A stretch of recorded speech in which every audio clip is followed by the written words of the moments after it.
Erreur fatale à ne jamais faire quand tu reçois certains courriers du fisc. Cette erreur peut te coûter très cher et je vais te dire quelle est cette erreur et comment l'éviter.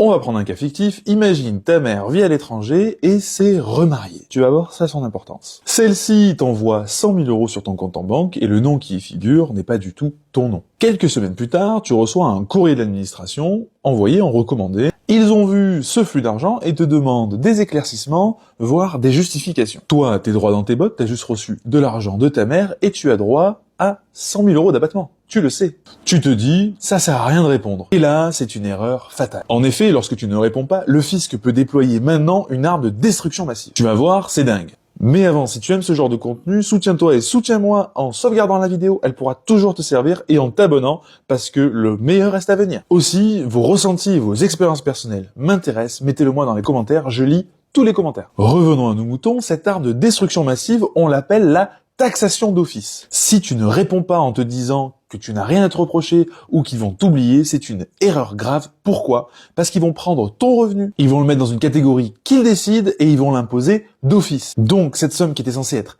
exonérée à 100% risque d'intégrer ton revenu et tu risques d'être taxé jusqu'à 45%, tout dépend de ta tranche marginale. Et ça, sans compter les pénalités. Pire encore, si tu vas devant le juge, tu devras, toi, prouver que tu es innocent et ce n'est plus l'administration de prouver que tu as mal déclaré.